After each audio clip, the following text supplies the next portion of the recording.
नमस्कार दोस्तों, एक बार फिर से मेरे YouTube चैनल पर आप सबका स्वागत है। आज हम जेएस मिल के लिबर्टी के बारे में चर्चा करने वाले हैं बीए पॉलिटिकल साइंस ऑनर्स के लिए। अगर आपने बेंथम के लेक्चर को नहीं देखा तो आप जरूर देख कर आइए, क्योंकि बेंथम को समझने के बाद ही आप मिल को सही तरीके से समझ पाएंगे। क्योंकि बेंथम वह कड़ी है जो कि जेएस मिल को आपको समझने में मदद करेंगे। तो ये जेस मिल्क के बारे में पहला लेक्चर है। इसके बारे में और भी जितने भी लेक्चर्स हैं मैं आगे लाता जाऊंगा। जैसे मैंने प्लेटो से लेकर बेंथम तक अभी कवर किया है। अगर आप बाकी सारे लेक्चर्स को भी अगर विजिट करना चाहते हैं तो डिस्क्रिप्शन बॉक्स में मैं आपको लिंक दे दूंगा। चलिए शुरू करते हैं जेस मिल के बारे में जो चर्चा है। जेस मिल का जो जन्म था वह 1806 में होता है। लंदन में इनका जन्म होता है। ब्रिटिश थे और इनकी मृत्यु 1873 में होती है। एक चीज और आपको ध्यान रखना है कि जो जेस मिल हैं उन्होंने काफी लंबे समय तक ईस्ट इंडिया कंपनी के लिए काम किया था। काफी लंबे समय तक इनका भारत का एक्सपीरियंस रहा है और भारत के बारे में इन्होंने बहुत कुछ लिखा है और कुछ बुरी बातें भी लिखी हैं जिन्हें आप सुनेंगे तो आपको काफी ज्यादा क्रोध आ सकता है। लेकिन वह हमारे डिस्कशन का मुद्दा नहीं है, बस मैं आपको ये बताना चाहता था। क्योंकि ये काफी बार स्टेटमेंट बनाकर पूछ लिया जाता है यूजीसी नेट के एग्जाम में या जेएनयू ईई के या डीयू के एग्जामिनेशंस में, जो एमए एंट्रेंस के एग्जाम होते हैं, कि भाई इन्होंने ईस्ट इंडिया कंपनी के लिए काम किया था। तो लोग सोचते हैं भाई ये ईस्ट इंडिया कंपनी में कहाँ से आ गया। तो इसलिए मैं आपको ये बता रहा हूँ। आपको एक चीज और याद रखना है कि इनके जो पिता थे इनका नाम था जेम्स मिल। इनका पूरा नाम है जॉन स्टुअर्ट मिल, है ना। जेम्स मिल का पूरा नाम जॉन स्टुअर्ट मिल और इनके पिता का नाम जेम्स मिल। और जो जेरेमी बेंथम थे, जिन्हें हम यूटिलिटेरियनिज्म के जनक के तौर पर जानते हैं, उपयोगितावाद के सिद्धांत के जिन्हें जिनको पिता कहा जाता है, वह बहुत अच्छे मित्र थे जेम्स मिल के। मतलब जेरेमी बेंथम और जेम्स मिल बहुत ही अच्छे मित्र थे। तो एक तरह से आप देखिएगा, जो पिताजी के दोस्त लोग होते हैं उन्हें हम क्या कहते हैं, अंकल्स कहते हैं, है ना। तो एक तरह से आप कह सकते हैं कि जेम्स मिल के अंकल हुए जेरेमी बेंथम। और इसीलिए जेएस मिल और जेरेमी बेंथम में काफी ज्यादा बातचीत होती थी। इसीलिए कभी कभी ये भी कहा जाता है कि जेरेमी बेंथम मिल के गुरु थे, जेएस मिल के गुरु थे, डिसाइपल थे, शिष्य थे, आप कह सकते हैं। और इसीलिए जेरेमी बेंथम से काफी ज्यादा इंस्पायर्ड थे जेस मिल। आपको इस बात को भी ध्यान रखना है। इसके आगे अगर मैं बढ़ूं तो मैं आपको ये बात बताना चाहूंगा कि जेस मिल को रियल लिबरल कहा जाता है।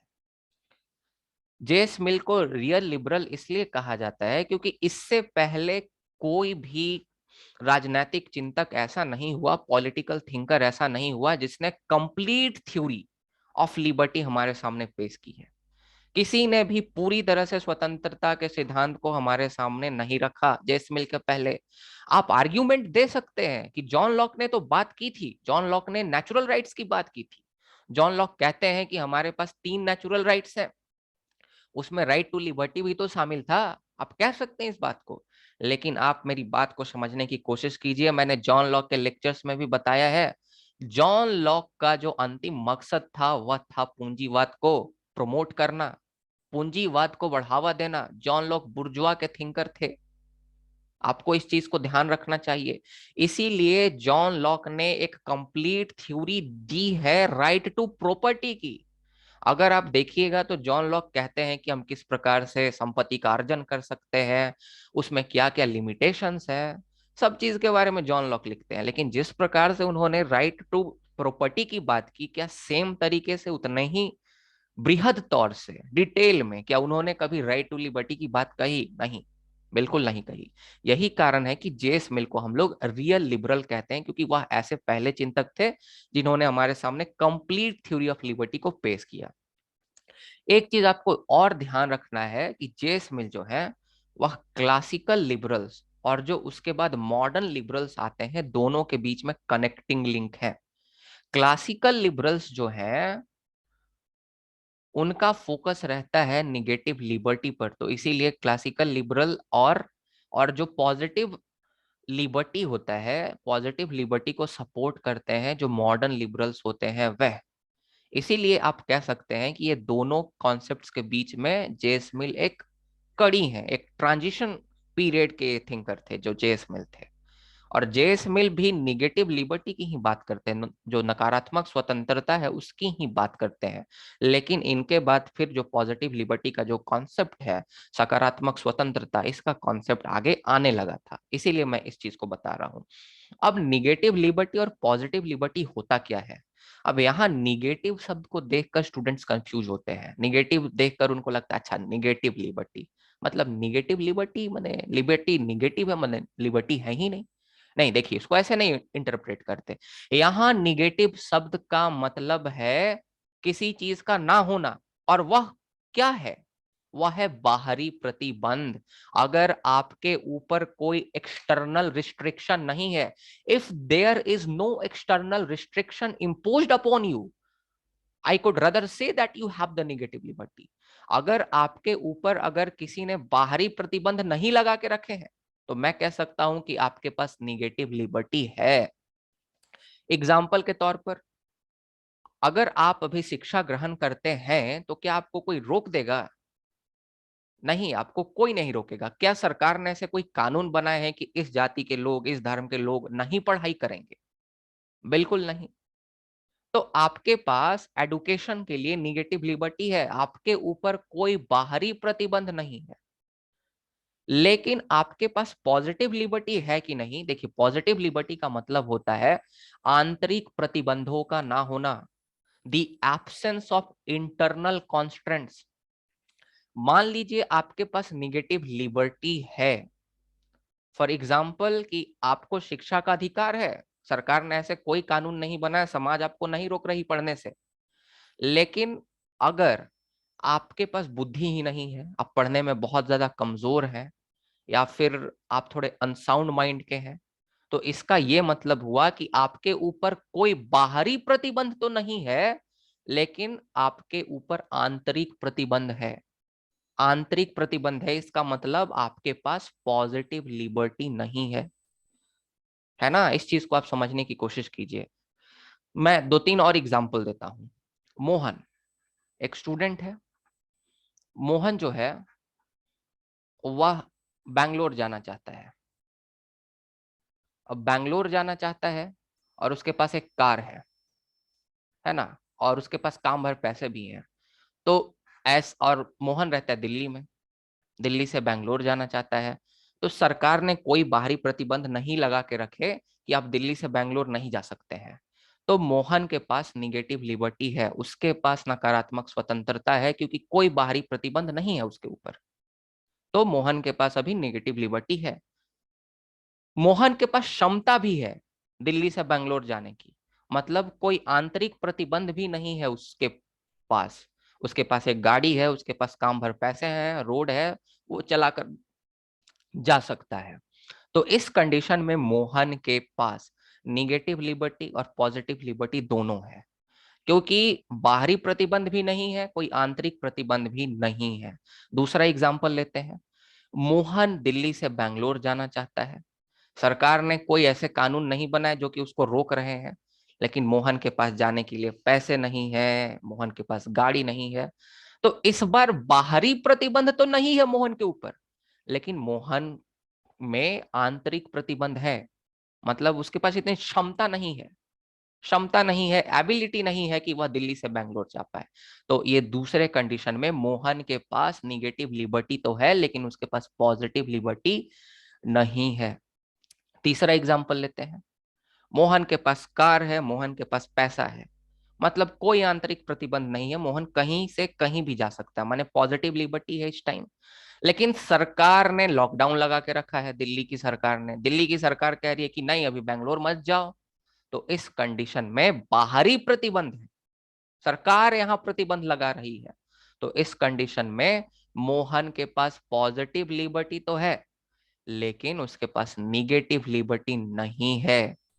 तो आपको उम्मीद है कि आपको निगेटिव लिबर्टी और पॉजिटिव लिबर्टी के कॉन्सेप्ट को समझने में काफी ज्यादा आसानी हुई होगी। निगेटिव लिबर्टी आपके पास तब होगा जब आपके ऊपर कोई बाहरी प्रतिबंध नहीं होंगे। आपके पास है निगेटिव लिबर्टी। अगर आपके ऊपर कोई आंतरिक प्रतिबंध भी नहीं है, मतलब आप इतने क्षमतावान हो कि आप जो काम करना चाहते हैं कर ले रहे हैं, तो आपके पास पॉजिटिव लिबर्टी भी है। है ना। तो दो लाइन में ऐसे कह सकते हैं कि नेगेटिव लिबर्टी का मतलब होता है एब्सेंस ऑफ एक्सटर्नल रिस्ट्रिक्शन, और पॉजिटिव लिबर्टी का मतलब होता है एब्सेंस ऑफ इंटरनल कॉन्स्ट्रेंट्स। अब आगे हम बात करेंगे। आपको ये समझ में आ गया कि ये संकरमणीय काल के थिंकर थे जिस समय निगेटिव लिबर्टी ही चल रहा था, पर इनके तुरंत बाद पॉजिटिव लिबर्टी का कॉन्सेप्ट आया। अब आगे हम बात करेंगे, ये सब तो मैंने यहाँ डिस्कस कर लिया, ये सब हम आगे डिस्कस करेंगे। हाँ यहाँ अब देखिए, मिल किससे किससे प्रभावित थे, इस चीज को समझने की कोशिश करते हैं। मिल प्लेटो से प्रभावित थे, सोक्रेट्स से प्रभावित थे, जॉन ऑस्टिन से प्रभावित थे, एडम स्मिथ जिनको फादर ऑफ इकोनॉमिक्स कहा जाता है, रिकार्डो से प्रभावित थे, और इसके साथ साथ बेंथम से प्रभावित थे ही। मैंने आपको बताया है कि बेंथम, जेरेमी बेंथम से काफी ज्यादा प्रभावित थे। और साथ ही साथ जेस मिल ये भी मानते हैं कि वह अपनी पत्नी से भी काफी ज्यादा प्रभावित थे। इनकी पत्नी का नाम था हैरियट टेलर मिल। तो जो हैरियट टेलर मिल थी वह बहुत गुणवान महिला थी, हमेशा उनको सपोर्ट करती थी, और बहुत तेज तरार इंटेलेक्चुअल महिला थी। इनको इनके काम में भी काफी ज्यादा मदद करती थी, और काफी ज्यादा कॉन्सेप्ट्स भी उन्होंने इनको बताए हैं। जब आप बात कीजिएगा सब्जेक्शन ऑफ वीमेन का, जो इनका कॉन्सेप्ट है उसमें जो टेलर हैं, जो हैरियट टेलर मिल है, इन्होंने भी उनको मदद किया है। तो इसीलिए इन लोगों से वह काफी ज्यादा प्रभावित थे, इन्फ्लुएंसेस है मिल के ऊपर इनके। अब आगे ये इनके कुछ मेजर वर्क्स हैं जो किसी भी एग्जाम में कभी भी पूछे जा सकते हैं, और अपने अगर पेपर में आप आंसर में लिखिएगा अच्छे मार्क्स मिलेंगे। A system of logic, essay on liberty, the subjection of women, the consideration of representative government and utilitarianism। अब आगे हम बात करते हैं इनके लिबर्टी के बारे में। देखिए, जेस मिल का थ्योरी इस प्रकार से शुरू होता है। जेस मिल कहते हैं कि मानव जीवन का अंतिम लक्ष्य है self realisation. The ultimate aim और goal of human life is self realisation, अर्थात आत्मबोध। आत्मबोध का क्या मतलब होता है? अपने क्षमताओं को पहचानना, उसको पूरी तरह से उसका इस्तेमाल करना। If you are able to understand your potential, and if you are using your potential at highest, at fullest, that means you have self realization। आप में आत्मबोध तब कहा जाएगा जब आप अपने क्षमताओं को सही से पहचान रहे हैं और उन क्षमताओं का सबसे ज्यादा इस्तेमाल कर रहे हैं, मैक्सिमम उसको इस्तेमाल कर रहे हैं, तब आपको आत्मबोध है। आत्मबोध कुछ भगवान भगवान मिलने वाला मैटर नहीं है, स्पिरिचुअल डायमेंशन नहीं है इसका, है ना। तो आत्मबोध इसका मतलब होता है ये मानव जीवन का अंतिम लक्ष्य है, अपने क्षमताओं को पहचानना। लेकिन कोई व्यक्ति अपने क्षमताओं को कैसे पहचानेगा? कोई व्यक्ति अपने क्षमताओं को पहचान सकता है अपने व्यक्तित्व का विकास करके। You can only identify your potential, you could only have self realization by the development of personality। आप अपने व्यक्ति के, आप अपने व्यक्तित्व का विकास करके, आप अपने पर्सनालिटी को डेवलप करके आप सेल्फ रियलाइजेशन तक पहुंच सकते हैं। लेकिन अगर आपको अपने व्यक्तित्व का विकास करना है, if you have to develop your personality, you must have liberty. आपके पास स्वतंत्रता होनी चाहिए। अगर आपके पास स्वतंत्रता नहीं है तो आप अपने व्यक्तित्व का विकास नहीं कर पाएंगे, और अगर व्यक्तित्व का विकास नहीं होगा तो आपको आत्मबोध कभी नहीं होगा, सेल्फ रियलाइजेशन कभी नहीं होगा, आप अपने क्षमताओं को पूरी तरह से कभी भी अपने बाहर से निकाल नहीं पाएंगे। एग्जाम्पल के तौर पर अगर सचिन तेंदुलकर को अगर क्रिकेट खेलने से ही मना कर दिया जाता, उनकी स्वतंत्रता छीन ली जाती, तो वह क्रिकेट में अपने पर्सनालिटी को डेवलप नहीं कर पाते, उनको आत्मबोध कैसे होता, इतने महान खिलाड़ी कैसे बनते। तो जो लिबर्टी है, स्वतंत्रता है, वह आपके व्यक्तित्व के विकास में मदद करती है। और जब आपका व्यक्तित्व का विकास होगा तो उस दरमियान आप अपने क्षमताओं को पहचान कर आत्मबोध की प्राप्ति कर सकते हैं। तो इसीलिए यहां मैं कह सकता हूं कि जो लिबर्टी है, जो स्वतंत्रता है, वह मिल के लिए अंतिम लक्ष्य नहीं था। मिल का तो अंतिम लक्ष्य था self realisation. The ultimate aim for Mill was self realisation, and this liberty was just the medium to achieve that, it was just the means to achieve this end। मैं कह सकता हूं कि लिबर्टी के लिए, सॉरी, मिल के लिए self realisation जो है, आत्मबोध जो है, वह अंतिम लक्ष्य था। स्वतंत्रता तो सिर्फ एक जरिया है उस लक्ष्य तक पहुंचने के लिए। तो आपको समझ में आ गया होगा किस तरह से ये चीजें कनेक्टेड हैं, ये तीनों चीजें। अब लिबर्टी के बारे, अब ये तो समझ में आया ना कि लिबर्टी आया कैसे मिल के कॉन्सेप्ट में, ये समझ में आया। अब लिबर्टी के बारे में चर्चा करेंगे। मिल कहते हैं कि भाई देखिए, जो व्यक्ति है उसको स्वतंत्रता और साथ ही साथ स्वायत्तता ये दोनों देनी चाहिए। मतलब लिबर्टी और इंडिविजुअल ऑटोनॉमी दोनों ही समाज में होना चाहिए। क्योंकि जब किसी व्यक्ति के पास स्वतंत्रता होगा और साथ ही साथ इंडिविजुअल ऑटोनॉमी होगी, स्वायत्तता होगा, तो उस इंडिविजुअल के पास डिग्निटी आ पाएगी, उसके पास इंडिविजुअल डिग्निटी होगी, और इसी से ही सिविलाइजेशनल प्रोग्रेस होगा, मतलब सभ्यता का विकास होगा। अगर आप किसी इंडिविजुअल को अगर स्वायत्ता नहीं दीजिएगा, स्वतंत्रता नहीं दीजिएगा, थॉमस अल्वा एडिसन बल्ब बना रहा था, उसको रूम में से निकाल कर पीटने लगते, क्या कर रहा है पागल जैसा, उसको स्वतंत्रता नहीं देते अपने काम को करने की, तो बल्ब आज हमारे सभ्यता में आ पाता। आज हम इतना, जो हमारी सभ्यता इतनी मॉडर्न हो गई है, नहीं हो पाती। अगर लिबर्टी नहीं होता राइट ब्रदर्स को, वो प्लेन बना रहे थे, वो कह रहे थे कि हम हवा में उड़ेंगे, कोई आकर दो थप्पड़ लगाता, बोला क्या बेवकूफी कर रहा है, चल घर में चल, उड़ेंगे आसमान में जाएंगे, बेवकूफों वाली बात। तो अगर उनको स्वतंत्रता नहीं मिलती तो आज सिविलाइजेशनल प्रोग्रेस कैसे होता। तो इसीलिए स्वतंत्रता सिविलाइजेशनल प्रोग्रेस के लिए काफी ज्यादा इंपॉर्टेंट है, ऐसा मिल कहते हैं। दूसरा पॉइंट मिल ये कहते हैं कि इंडिविजुअल जो है वह सेंटर है इंटायर सोशल सिस्टम का। मतलब जो सामाजिक व्यवस्था है, उस सामाजिक व्यवस्था के केंद्र में जो है एक व्यक्ति है, एक इंडिविजुअल है। इसीलिए व्यक्ति को जो है वह मैक्सिमम लिबर्टी देनी चाहिए, जितना हो सके उतना उसको स्वतंत्रता देना चाहिए। लेकिन एक चीज को आपको ध्यान में रखना है, आप व्यक्ति को तब तक ही स्वतंत्रता दें जब तक वह दूसरों को हानि नहीं पहुंचा रहा है। किसी को इतनी स्वतंत्रता ना दे दें कि वह दूसरों की स्वतंत्रता छीन ले, तो इसी को हम हार्म प्रिंसिपल कहते हैं। तो हमें हार्म प्रिंसिपल को माइंड में लेकर चलना है जब हम किसी को स्वतंत्रता दे रहे हैं। एक व्यक्ति को उतना ही मैक्सिमम स्वतंत्रता दीजिए, मैक्सिमम लिबर्टी दीजिए, जिससे वह किसी दूसरे को हार्म ना पहुंचा पाए। अगर कोई किसी और को हार्म पहुंचा रहा है, हानि पहुंचा रहा है किसी व्यक्ति को समाज में, तो आप उसकी स्वतंत्रता को कम कर सकते हैं, आप उस पर रीजनेबल रिस्ट्रिक्शन लगा सकते हैं।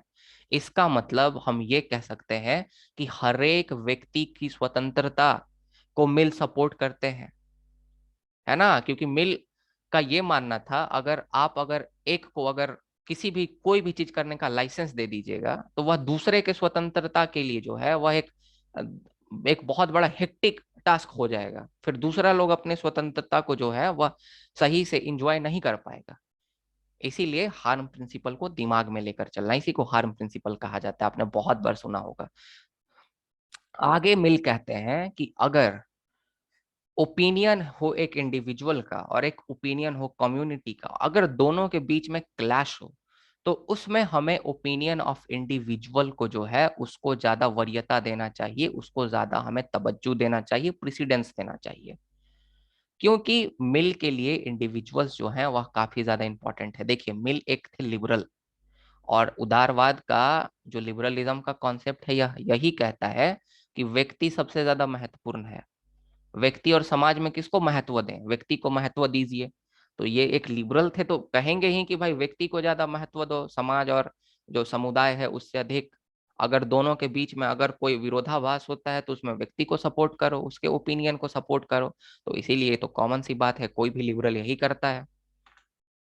उसके बाद मिल के लिए लिबर्टी का मतलब था एब्सेंस ऑफ रिस्ट्रिक्शंस। मतलब एब्सेंस ऑफ रिस्ट्रिक्शन माने बाहरी प्रतिबंधों का ना होना। अगर बाहरी प्रतिबंध होंगे तो इसका मतलब कि आपके पास नेगेटिव लिबर्टी नहीं है, मतलब आपके पास स्वतंत्रता नहीं है। आपको ये चीज समझ में आ गया होगा। अब यहां पर अगर आप देखिएगा, मिल आगे हमें ये बताते हैं कि एक जो व्यक्ति है उसके क्रियाकलापों को, उसके एक्शंस को, उसके कार्यों को हम दो पार्ट्स में क्लासिफाई कर सकते हैं। दो हम पार्ट्स में उसको डिवाइड कर सकते हैं, दो कैटेगरीज में बांट सकते हैं। सबसे पहला, व्यक्ति के कुछ ऐसे कार्य होते हैं, कुछ ऐसे क्रियाकलाप होते हैं, कुछ ऐसे एक्शंस होते हैं जिसे हम सेल्फ रिगार्डिंग एक्शंस का नाम दे सकते हैं। सेल्फ रिगार्डिंग एक्शन ऐसे एक्शन होते हैं, ऐसे कार्य होते हैं एक व्यक्ति के द्वारा जो किए जाते हैं जिसका प्रभाव सिर्फ उसी व्यक्ति पर पड़ता है। और समाज के किसी अन्य व्यक्ति पर उसका प्रभाव नहीं पड़ता। तो इसको हम सेल्फ रिगार्डिंग एक्शन कहते हैं। अगर आप रात में पढ़ाई कर रहे हैं तो सेल्फ रिगार्डिंग एक्शन है ना, जो भी प्रभाव पड़ेगा आप पे ही पड़ेगा, है कि नहीं? आपका आंख खराब होगा या जो होगा वो आपसे रिलेटेड है, दुनिया को उसे क्या। तो ये एक सेल्फ रिगार्डिंग एक्शन है एग्जाम्पल के तौर पर, है ना। लेकिन अदर रिगार्डिंग एक्शन भी है। व्यक्ति के कुछ ऐसे कार्य, ऐसे क्रियाकलाप भी होते हैं जिससे जो बाकी जो इंडिविजुअल्स हैं वह भी प्रभावित होते हैं। एग्जाम्पल के तौर पर आप बाइक चला रहे हैं रोड पर, तो आप इससे सिर्फ आप नहीं प्रभावित हो रहे हैं ना, इससे बाकी लोग भी प्रभावित हो रहे हैं। अगर आप 100 की स्पीड में बाइक चलाइएगा तो किसी को ठोक दीजिएगा, एक्सीडेंट हो जाएगा आपका। तो ये जो आपका एक्शन है driving bike on the road, ये मिल नहीं बता रही है, मैं समझाने के लिए आपको बता रहा हूं, है ना। ये जो आपका एक्शन है ये अदर्स रिगार्डिंग एक्शन है जिसका प्रभाव आप पर और साथ ही साथ दूसरों पर भी पड़ेगा। तो यहां मिल कहते हैं कि जितने भी सेल्फ रिगार्डिंग एक्शन वाले कार्य हैं, जितने भी, देखिए एक इंडिविजुअल है, ये दो तरह के इसके पास हैं, एक है सेल्फ रिगार्डिंग एक्शन और एक है अदर्स रिगार्डिंग एक्शन। तो जितने भी ऐसे कार्य हैं जो सेल्फ रिगार्डिंग एक्शंस के कैटेगरी में पड़ते हैं, उसमें इंडिविजुअल को पूर्ण स्वतंत्रता देना चाहिए, एब्सोल्यूट फ्रीडम देना चाहिए, एब्सोल्यूट लिबर्टी हमें उन्हें देना चाहिए, जिस जिस जिन कार्यों का प्रभाव सिर्फ उन पर पड़ रहा है। लेकिन अगर कुछ ऐसे कार्य हैं जिसका प्रभाव अन्य लोगों पर भी पड़ रहा है तो उस पर हम रीजनेबल रिस्ट्रिक्शन लगा सकते हैं। उसमें समाज और राज्य दोनों रीजनेबल रिस्ट्रिक्शन लगा सकता है। जैसे आप गाड़ी चलाएंगे तो राज्य और समाज दोनों रिस्ट्रिक्शन लगाएगा आप पर। अगर आप रोड पर गाड़ी चलाएंगे कि भाई देखो, इस रोड पर 80 की स्पीड से ज्यादा नहीं जा सकते, इस रोड पर 40 से ज्यादा नहीं जा सकते, यहाँ स्कूल है, यहाँ 20 की स्पीड में गाड़ी पार करो, तो रीजनेबल रिस्ट्रिक्शन आपके ऊपर लगाया जा सकता है। मैं कह रहा हूँ रीजनेबल रिस्ट्रिक्शन, जो लॉजिकल रिस्ट्रिक्शन हो। ऐसे कुछ भी नहीं, ऐसे कोई रिस्ट्रिक्शन नहीं लगाया जा सकता कि आप गाड़ी ही ना चलाओ, ऐसा नहीं। गाड़ी चलाओ पर कुछ रिस्ट्रिक्शन रहेंगे, क्योंकि आप गाड़ी चला रहे हैं उसका प्रभाव सिर्फ आप पर नहीं दूसरे लोगों पर भी पड़ रहा है, that is other regarding actions. आपको समझ में आ गया होगा। तो ये दो चीजें आपको यहाँ पे समझनी है।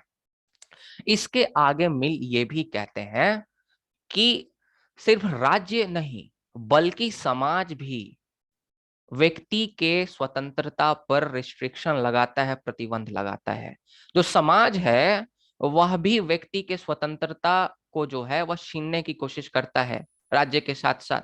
राज्य तो कानून के माध्यम से करता ही है, समाज भी नैतिकता के आधार पर, संस्कृति के आधार पर, परंपराओं के आधार पर, सामाजिक मूल्यों के आधार पर, on the basis of morality, on the basis of tradition, custom, social values, along with state, the society is also trying to impose some of the restrictions on your liberty, जो कि सही नहीं है। अलग अलग परंपराओं के आधार पर आपके ऊपर, आपके स्वतंत्रता के ऊपर जो है वह अलग अलग रिस्ट्रिक्शन आपके ऊपर लगा दिया जाता है। यहाँ नहीं जाओगे, ऐसे नहीं कर सकते, ये नहीं कर सकते, वो नहीं कर सकते, जो कि आपके सेल्फ डेवलपमेंट में एक काफी बड़ी बाधा है। क्रिकेट खेलना बुरी बात होती है, क्रिकेट नहीं खेल सकते, नहीं गाना गाओगे तो गाना में तो फ्यूचर ही नहीं है, सिंगिंग में नहीं जा सकते इसमें। तो समाज भी बहुत सारा डिफाइन करके रखा है अपने सोशल वैल्यूज को, अपने सामाजिक मूल्य को।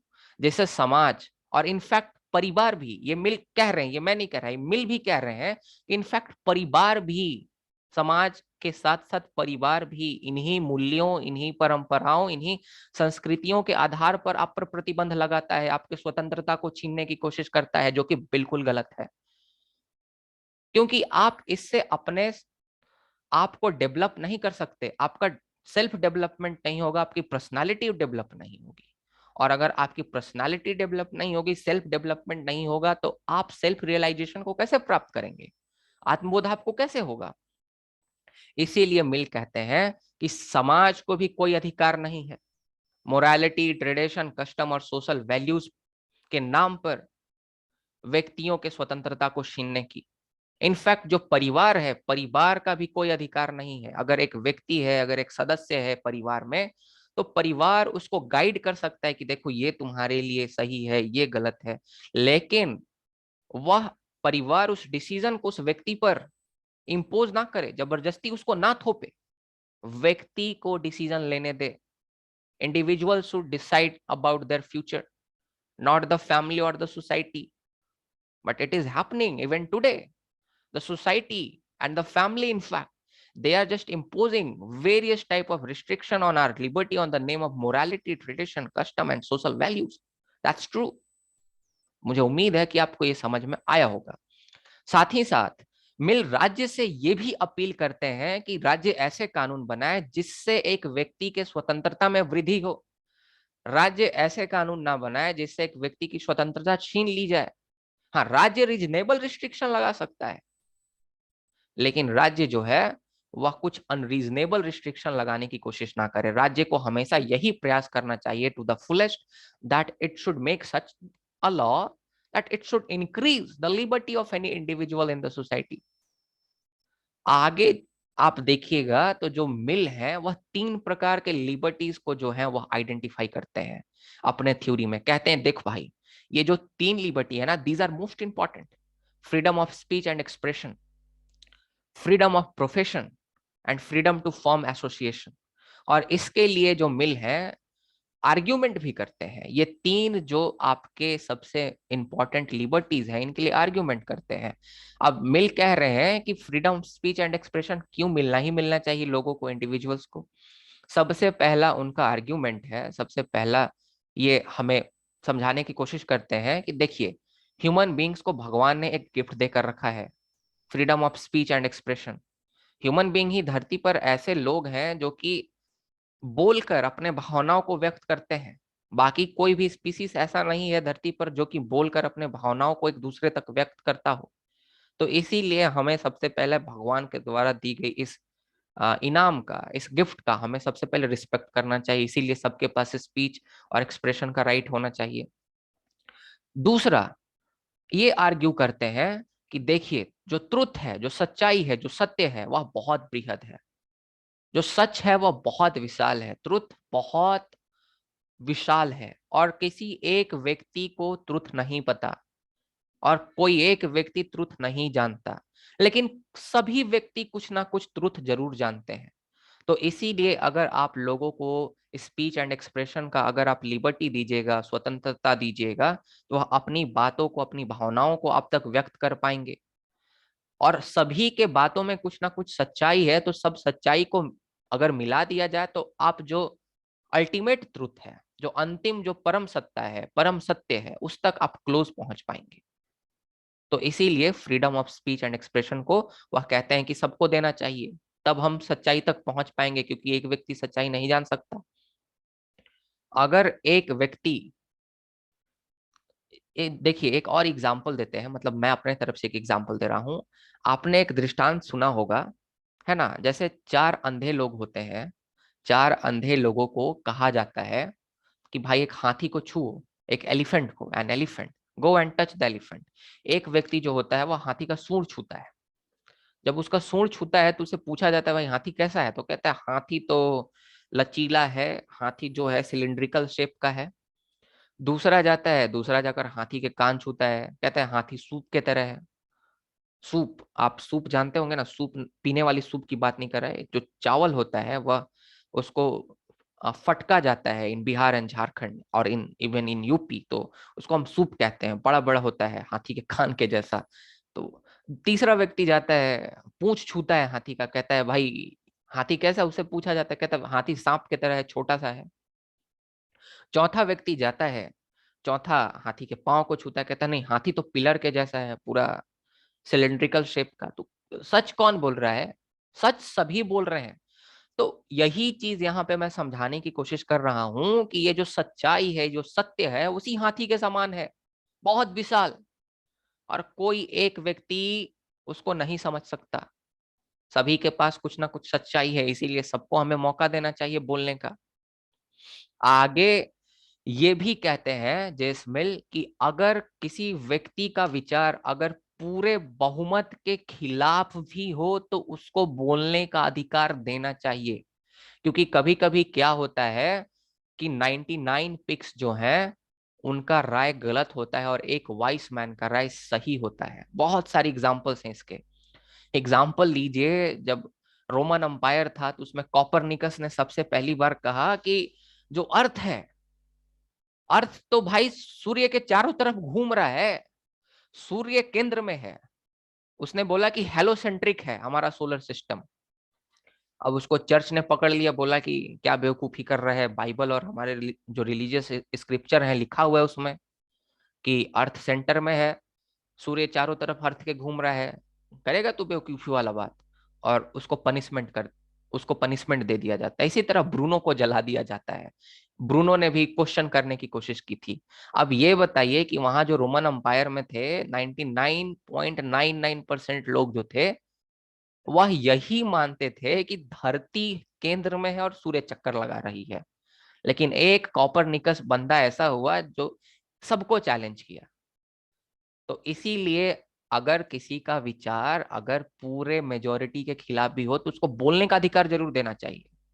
क्योंकि ऐसा हो सकता है कि ये जो 99% लोग हों इनका इंटेलेक्चुअलिटी उतना नहीं डेवलप किया हो, ये गलत बोल रहे हो, और वही एक व्यक्ति सही बोल रहा हो। क्योंकि ये काफी प्रचलित कथन है कि 99 सुअर जो है एक बुद्धिमान आदमी के सामने गलत हो सकते हैं। तो इस चीज को आपको ध्यान में रखना। गैलीलियो के साथ भी यही हुआ, उसको भी पकड़ के लाया गया कोर्ट में। क्या उससे भी पूछा गया क्या कह रहा है, कहाँ धरती, क्या कह रहा है, धरती घूमती है सूर्य के चारों तरफ, बकवास। तो गैलीलियो कहता है आप क्षमा मांगते हैं, नहीं नहीं, जो लिखा हुआ है रिलीजियस स्क्रिप्चर में वही सही है, क्षमा मांगते हैं हम। तो गैलीलियो को छोड़ दिया गया। पर बाद में उसने लिखा कि देखिए हम डर से तो हम मान लिए वहां जाकर कि ठीक है धरती ही केंद्र में है। आज अगर इस बात को अगर बोलेगा कोई कि धरती केंद्र में है और सूर्य चक्कर लगा रहे, लोग हंसेंगे। पर उस समय तो ये ही जो विचार था प्रचलित था ना। तो इस चीज को समझने की कोशिश कीजिए। तो आज भी मे भी 99% लोग कह रहे हैं कि धर्म के नाम पर लोगों को बस बहकाया जा रहा है और वोट मांगा जा रहा है सभी धर्मों के नाम पर। तो शायद ये सच्चाई है। अगर कुछ लोग, अगर एक दो अगर लोग कह रहे हैं डेवलपमेंट कोई यहाँ इशू नहीं है, आपके धर्म का अगर नेता होगा तो आपको नौकरी नहीं देगा, आपके घर में भोजन आपके मुंह में नहीं जाकर देता है, खुद कमाना पड़ता है, खुद खाना पड़ता है, किसी भी धर्म का हो। तो शायद 10 ऐसे लोग हैं जो इस बात को समझ रहे हैं, पर 90 ऐसे हैं कट्टरता के शिकार जिनको लगता है ना मेरा धर्म का नेता ही आएगा तो ही काम बनेगा, अरविंद केजरीवाल तो नहीं ही आना चाहिए, क्या वो फालतू बातें करता है। तो मे भी ये 90 लोग गलत हों और वो 10 लोग सही बोल रहे हो कि धर्म के नाम पे ही लड़ाया जा रहा है। अब ये सब अपना अपना विचार है, पर जेएस मिल को मैं समझाने की कोशिश कर रहा था। इनफैक्ट चलिए आगे बढ़ते हैं। चौथा ये आर्ग्यू करते हैं हमारे सामने कि भाई freedom of speech and expression हमें देना चाहिए, मिलना चाहिए सभी को अगेंस्ट सोसाइटी, क्योंकि समाज भी है ना वो भी बहुत बकवास बातें करता है, उल्टी पुल्टी बातें करता है पब्लिक प्रेशर के अगेंस्ट भी। तो उनके खिलाफ भी अगर कोई समाज में अगर प्रचलित अवधारणा है तो उसके खिलाफ भी किसी एक को बोलने का अधिकार होना चाहिए। यहाँ बहुत दिक्कत है भारत में। चलिए ये सब चीज को ज्यादा हम डिस्कस नहीं करते वरना फिर हेट कमेंट्स आने लगते हैं। आगे फ्रीडम ऑफ प्रोफेशन को हम डिस्कस कर रहे हैं। अब मैंने यहाँ आपको ये कहा है पहले कि तीन जो फ्रीडम है, लिबर्टीज हैं, बड़ा इंपॉर्टेंट है लिबर्टी जो मिल है उनके लिए। तो फ्रीडम ऑफ प्रोफेशन को मिल इसलिए सपोर्ट करते हैं, इसके लिए आर्ग्यूमेंट करते हैं कि देखो भैया इंडिविजुअल जो है, जो व्यक्ति है, रैशनल क्रिएचर, उसके पास बुद्धि है, वह जानता है कि उसका क्या प्रकृति है और वह अपने प्रकृति का, अपने नेचर का बेस्ट जज होता है। अपने पर्सनालिटी को एक इंडिविजुअल से बेहतर कौन जान सकता है। एक इंडिविजुअल को पता होता है कि हम क्रिकेट में अच्छे हैं, कि पढ़ाई में अच्छे हैं, कि हम सिंगिंग में अच्छे हैं, वही जानता है ना, या हम बिजनेसमैन बनेंगे, उसको पता होता है। हाँ, पर इनफैक्ट ये उसमें ध्यान रखना चाहिए कि भाई उसका पर्सनालिटी डेवलप हो, पढ़ाई लिखाई किया हो, काफी थोड़ा तेज तरार हो, वरना ये सुनने के बाद बहुत लोग फिर घर में लड़ाई वड़ाई करने लगेंगे कि नहीं ऐसा मिलने कहा है ऐसे करेंगे। कभी कभी घर वाला का भी बात सुनना चाहिए। बट यहाँ मिल यही कहने की कोशिश कर रहे हैं कि मनुष्य जो है, जो इंडिविजुअल है, अपने नेचर का, अपने प्रकृति का, अपने पर्सनालिटी का बेस्ट जज होता है। इसीलिए उसको पता है कि उसके लिए क्या बेहतर है, इसीलिए उसको फ्रीडम ऑफ प्रोफेशन होना चाहिए। उसको ये अधिकार देना चाहिए, स्वतंत्रता देना चाहिए कि वह क्या काम करना चाहता है, वह उस काम को चुने खुद से। अब आगे मिल कहते हैं फ्रीडम टू फॉर्म एसोसिएशन, मतलब संगठन को बनाने का स्वतंत्रता मिलना चाहिए लोगों को।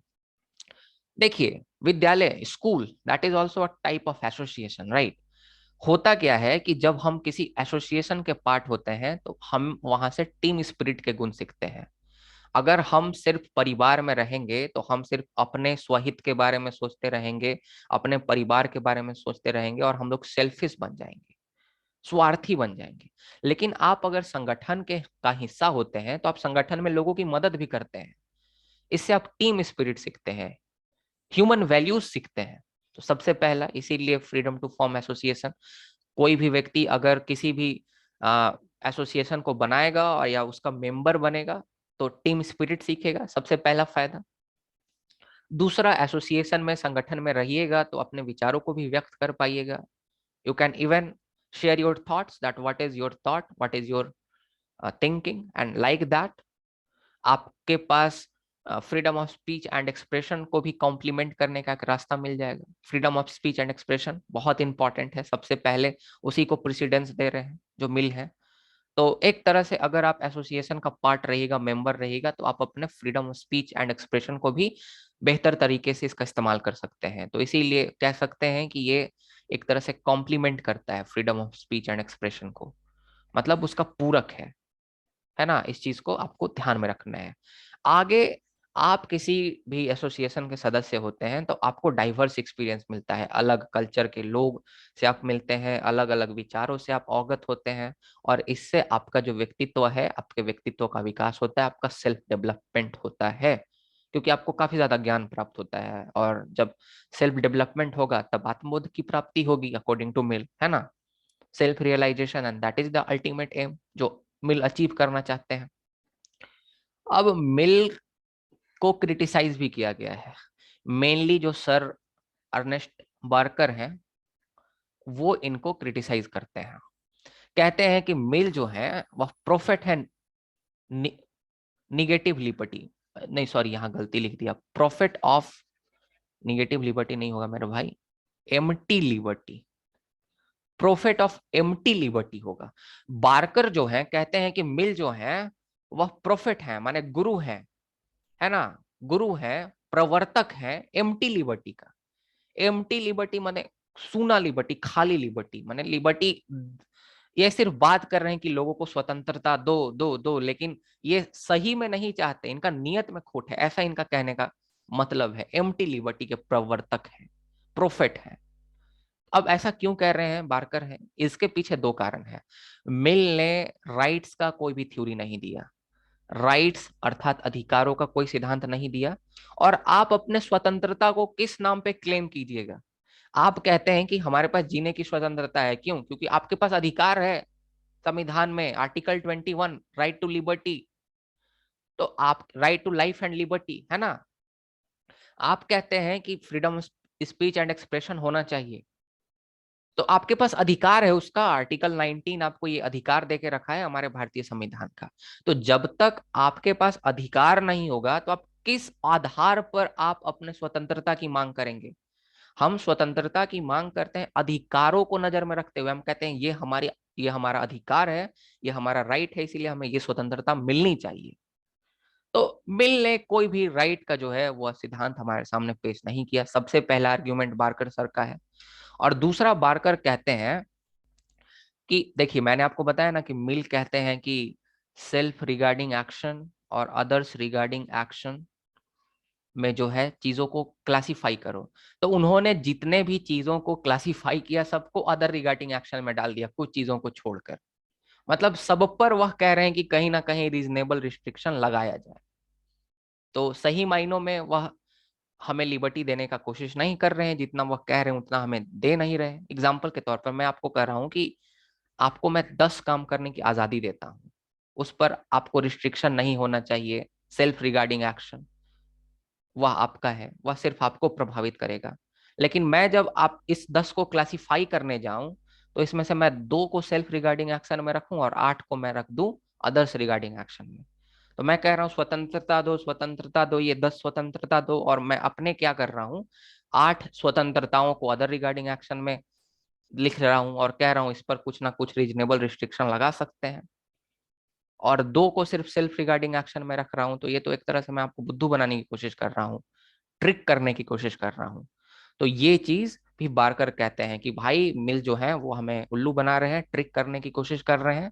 ये कहते हैं कि सेल्फ रिगार्डिंग एक्शन में पूर्ण स्वतंत्रता दो, लेकिन कोई भी ऐसे क्रियाकलाप ज्यादा इन्होंने सेल्फ रिगार्डिंग एक्शन में रखे ही नहीं। पूरा जो इन्होंने जो फेरिस्त बनाया, जो एक लंबा लिस्ट बनाया, उसमें दो चार पांच को छोड़कर सेल्फ रिगार्डिंग एक्शन को के टाइप में डाला, कैटेगरी में डाला, बाकी सबको अदर रिगार्डिंग एक्शन में डाल दिया। तो ये तो गलत बात है। तो ये इनका क्रिटिसिज्म है। मुझे उम्मीद है कि आपको समझ में आया होगा, आपको कॉन्सेप्ट समझ में आया। अगले लेक्चर से हम आगे डिस्कस करने की कोशिश करेंगे। मैंने इसको बहुत डिटेल में बताया, बहुत इंटरेस्टिंग भी था। आगे हम डिस्कस करेंगे इनका जो रिप्रेजेंटेटिव गवर्नमेंट पे जो इनका ख्याल है, जो कि आपके बुक में लिखा हुआ है, आपके टॉपिक में, कि इनका सफरेज पर क्या विचार है, डेमोक्रेसी पर क्या विचार है, तो या चुनाव पर क्या विचार है, तो रिप्रेजेंटेटिव गवर्नमेंट में ही सब इंक्लूड हो जाता है। तो कुछ भी अगर ऐसा क्वेश्चन पूछा जाएगा तो वही लिखा जाता है। उसके बाद इनके यूटिलिटेरियनिज्म को डिस्कस करेंगे, फिर सब्जेक्शन ऑफ वुमेन को डिस्कस करेंगे। तो मिलते हैं अगले लेक्चर के साथ। बहुत बहुत धन्यवाद। हाँ, एक चीज और, नोट्स खरीद सकते हैं। ये जो पीपीटी है ये @ पढ़ो तो वैसे टेलीग्राम चैनल है, @ लगा कर लिखिएगा, पढ़ो तो वैसे, पढ़ो तो ऐसे, ये पीपीटी आपको वहां मिल जाएगा, है ना। लेकिन अगर आप इसके बृहद नोट्स को खरीदना चाहते हैं आंसर राइटिंग के लिए अपने एग्जाम में, तो सभी नोट्स हमारे पास अवेलेबल हैं। आप व्हाट्सअप नंबर यहाँ देखिए नीचे दिया हुआ है, आप इस व्हाट्सअप नंबर पे आप मैसेज करके, प्लीज मैसेज करें, कॉल ना करें, आप पता कर सकते हैं, और बहुत ही जेन्युइन प्राइसेस में आप उसको परचेस कर सकते हैं। बहुत बहुत धन्यवाद।